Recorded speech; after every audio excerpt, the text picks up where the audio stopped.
부실이야기 220회입니다. 상속세 납부 방법 중 물납에 대한 규정을 설명해 볼까 합니다. 상속재산이 100억으로 부동산 90억, 나머지 10억이 예금, 주식 등 금융재산이라고 해볼게요. 배우자가 없을 때 대략 상속세를 40억 정도 내야 한다면 금융재산 10억 빼고도 나머지 30억을 현금으로 더 마련해야 하는데 상속인들에겐 가혹할 수 있습니다. 이때 물납을 고려하게 되는데요. 허나 상속세 신고 시 세무사와 계약할 때 물납은 성과보수 계약을 따로 할 만큼 여러모로 까다로운 조건을 두는데 물납에 성공하기 위해 중요한 쟁점들은 무엇인지 살펴봅니다. 상증법 제73조 물납부터 봅니다. 제1항 다음 각 호의 요건을 모두 갖춘 경우에는 신청을 받아 물납을 허가할 수 있다. 다만 물납을 신청한 재산의 관리 처분이 적당하지 않다고 인정되는 경우에는 허가하지 않을 수 있다. 제1호 사전증여를 포함한 상속재산 중 부동산과 유가증권의 가액이 2분의 1을 초과할 것. 제2호 납부세액이 2천만 원을 초과할 것. 제3호 납부세액이 상속재산 중 금융재산을 초과할 것. 얼핏 신청도 간단하고 그만큼이나 허가도 잘 될 것 같이 법조문이 복잡해 보이지 않는데요. 요약하면 극단적이긴 하지만 상속재산 대부분이 물납으로 받아주지 못할 해외 비상장법인의 주식은 물납 신청 못하고 상속세가 1,900만 원이면 안 되고 상속세가 40억인데 금융재산이 50억이면 안 된다는 겁니다. 이 요건을 다 충족하더라도 단서 부분 보시면 물납 신청 재산을 관리하거나 처분하는데 적당하지 않으면 이 또한 허가하지 않을 수 있습니다. 이해를 돕기 위해 납세자인 우리가 국세청의 시각이 되어 볼게요. 내가 만약 친구로부터 1억을 받아야 할 채권자인데 친구가 현금으로 한 3억 가지고 있으면서도 1억 원어치 부동산을 준다고 한다면 채권자인 내가 그걸 허락할까요? 친구가 현금 가지고 있는 거 뻔히 아는데 까다롭게 부동산으로 받을 필요가 없죠.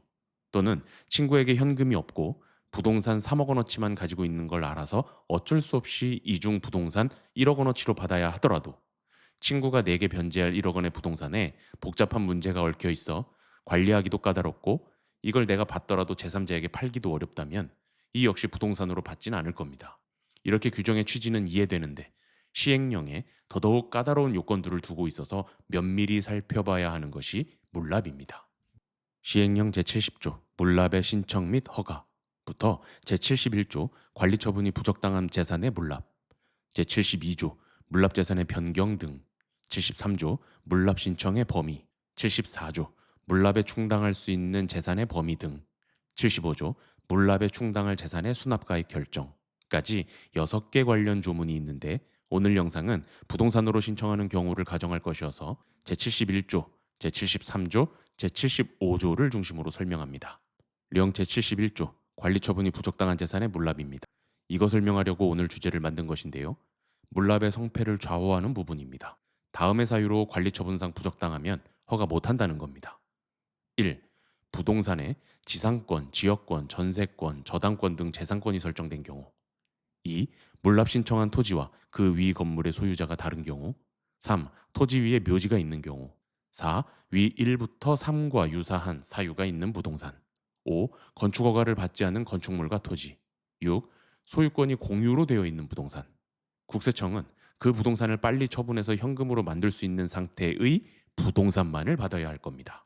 20억짜리 부동산에 은행이 15억짜리 근저당 설정해놨으면 사실상 그 부동산에서는 5억밖에 확보를 못하는데 이 부동산으로는 받지 못하겠죠. 임차인이 존재하면 임대보증금만큼도 돌려줘야 될 뿐만 아니라 퇴거시키기도 어려울 거고 토지와 건물 소유자가 다르면 나중에 매도하지 못할 거고 토지 위에 묘지가 있으면 정서상 당연히 관리나 처분해서 현금화는 못하겠죠. 명확하진 않아도 대충 어떤 부동산을 물납으로 신청할 수 있는지 느낌은 오시죠? 그런데 법은 항상 애매하게 적어놓은 게 문제인데 4번 요건 보세요. 1번부터 3번과 유사한 사유가 있는 부동산도 물납은 안 된다고 합니다. 이게 늘 쟁점입니다.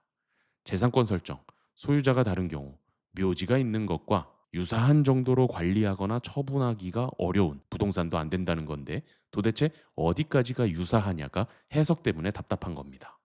여기서부터는 실무, 경험, 판례 등의 종합 판단 영역입니다. 신고 시 물납을 신청하면 수개월 뒤 허가를 위한 몇 가지 절차가 있는데 자산관리공사 직원, 세무서 담당 조사관이 현장 방문을 합니다. 캠코에서는 외관상 부동산의 적절성을 따져보려고 나오는데요. 이땐 세무대리인과 납세자가 함께 참여해서 캠코 직원이 궁금해하는 것을 답변해주고 부연 설명해주는 게 좋습니다. 현장 방문에서 주로 보는 사항은 1. 토지라면 그 위에 처치곤란한 지작물이 있는지, 예를 들어 다 녹슬어서 사용 가치도 없는 농구 골대, 축구 골대 등, 혹은 다 찢어져 골격만 남은 비닐하우스 같은 것들요. 또는 너무 오래 둔 쓰레기, 논밭인 경우엔 방치되어 썩어 쌓인 농산물 같은 것들 말입니다. 치울 수 있는 거라면 허가 전에 납세자에게 치울 것을 명하고, 해당 토지와 분리가 불가능할 정도의 지작물이라면 불허의 사유가 될 수 있을 정도로 중요합니다. 2. 토지 위에 지작물이 아닌 빈 건물도 마찬가지입니다. 건물 내부 구조를 살피고 건물 안에 불필요한 쓰레기나 적치물은 없는지를 보아서 모두 청소할 것을 명합니다. 3. 가장 실무에서 난처하게 문제 삼는 게, 붙어있는 토지 3개, 4개 필지를 신청한 경우에 해당 토지가 필지별로 구분이 안 된다는 캠코 측 주장입니다. 측량을 해보니 등기상 면적과 다르다거나, 지도의 토지 3, 4개 필지 형태와 실제 측량 결과 필지 형태가 다르다거나, 또는 물납 신청한 토지로 들어서려면 제3자 소유의 도로를 이용해야 된다든가, 신청한 토지 2개 필지 사이에 제3자 소유의 도로가 끼어 있다든가, 이런 부분입니다. 명확하지 않다는 애매한 표현으로 문제 삼고는 허가해주는 경우도 많지만 결국 불허하는 경우도 있습니다. 4. 쇼핑몰 같은 집합 건물인데 가게별로 다닥다닥 붙어있는 곳들 있잖아요. 이 중 한 개호를 신청했을 때 최근엔 인기가 시들어서 공실이 대부분인 경우로서 여기에도 쓰레기나 적치물이 방치되어 있어서 납세자 소유로 물납 신청한 것과 바로 옆 제3자 소유가 외관상 구분이 어려운 경우도 문제를 삼습니다. 이렇게 현장 방문해서 검증도 하고 캠코에서도 세법상 명확한 요건 외의 부분도 실무상 문제를 삼다 보니 물납의 허가가 어렵다는 겁니다. 다음으로 령 제73조 물납 신청의 범위, 제가 쓰는 표현인데 한도를 보겠습니다.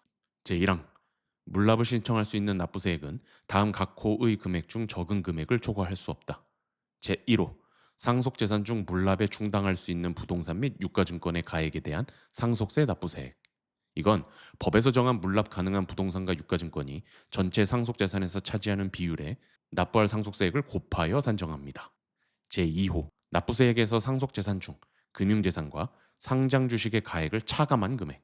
2호는 전체 상속세를 모두 부동산으로 물납할 수는 없고 현금성 재산이 있으면 현금으로 내라는 의미입니다. 산식으로 정리하면 화면과 같이 되고, 숫자로 단순 예를 들면 상속재산 100억 원의 구성이 부동산 90억, 예금 10억, 상속세는 40억으로 가정할 때 세액 40억 중 물납할 수 있는 세액은 화면 참고하시면 30억. 따라서 부동산 90억 중 30억 원만큼만 물납 가능하고, 상속세 40억에서 물납 30억 차감한 10억 원은 현금으로 내야 합니다. 상속재산 중에 현금이 있으면 그만큼은 현금으로 내라는 의미입니다. 허나 법이 늘 딱딱한 것은 아닌데 73조 제2항 상속재산인 부동산 및 유가증권 중 제1항의 납부세액을 납부하는데 적합한 가액의 물건이 없을 때에는 세무서장은 제1항에도 불구하고 해당 납부세액을 초과하는 납부세액에 대해서도 물납을 허가할 수 있다. 앞선 숫자 사례에서 상속부동산 90억 원의 구성이 35억 토지 한 필지, 15억짜리 토지 한 필지, 40억 아파트로 구성됐다고 하면 물납 한도는 30억인데 15억짜리 토지로 물납하면 현금 납부분이 부족하고, 35억짜리 토지로 물납하자니 한도 30억을 초과하여 안 될 것 같습니다. 이처럼 부동산을 쪼개서 납부할 수 없는 경우가 많으므로 부득이한 경우에는 사정을 참작해 준다는 조문이긴 한데 세무서장의 허가가 있어야 해서 시시비비가 있는 부분이긴 합니다. 오늘 영상 마지막 주제 제75조 물납에 충당할 재산의 수납가의 결정입니다. 30억만큼 부동산으로 물납하려는데 그런 물납 제공하는 부동산이 30억짜리인지 어떻게 평가하느냐입니다. 이는 간단합니다. 상속재산 중에서 물납하는 것이니까 물납하는 부동산을 상속세 계산을 위해 평가했을 거잖아요. 즉 피상속인 사망일 기준으로 유사매매 사례가액, 감정가액, 기준시가 중 하나가 상속재산 평가액이자 물납가액이 될 것입니다. 참고로 상속세 업무 초기에 상속인분들이 물납에 대한 의견을 세무사에게 말씀하시는데, 이 경우엔 기준시가로 평가할 수 있는 재산에 대해서도 상속세를 훨씬 더 내고도 일부러 감정평가하는 경우가 많습니다. 물납가액을 늘려야 하기 때문인데요. 세무사 입장에서는 고객의 이런 니즈를 파악하고 상속인분들과 잘 협업하는 게 필요합니다. 여기서 주의사항. 실무상 검토할 게 이토록 많은 물납에 성공하여 수납이 완료됐다고 할게요. 이때 부동산의 물납은 양도입니다. 따라서 부동산 양도소득세 신고를 꼭 해줘야 하는데요. 통상 양도세는 없을 겁니다. 양도가액은 수납가액이 되는데 이는 상속재산 평가액이잖아요. 그리고 취득가액도 상속재산 평가액이므로 양도가와 취득가가 같아서 양도세는 없습니다. 물납이 있으면 양도세 신고를 해야 한다를 놓치지 않도록 별도 꼭지로 언급하는 건데 한 발 더 나아가 양도세가 나오는 경우도 있으니 더욱 관심 있게 봐야 합니다. 양도가액과 취득가액이 다른 경우가 있습니다. 령 제75조 제1항 제2호의 사례를 참고만 하시고 여기에 더해 상속세 조사 시 추징된 세액을 물납하는 경우도 양도세가 발생합니다. 취득가액은 앞에 얘기한 것과 같게 피상속인의 사망일 기준으로 평가하여 상속재산 평가했을 것인 반면 조사 시 추징세액의 물납을 신청하고 허가되면 사망일부터 1년이 지났을 수 있어 물납재산 수납가액을 허가된 시점에 다시 평가합니다. 통상 부동산 가치는 1년이라도 상승하는 경우가 많으니 이 경우엔 양도가액과 취득가액의 차이가 발생하여 양도소득세가 발생합니다. 그래서 물납이 있으면 양도세 신고한다고 이어서 생각해 줘야만 양도세가 발생할 때 가산세 문제 없이 자진해서 잘 신고해 둘 수 있다는 말이니 참고해 주세요. 이상으로 220회 구실 이야기를 마치겠습니다. 감사합니다.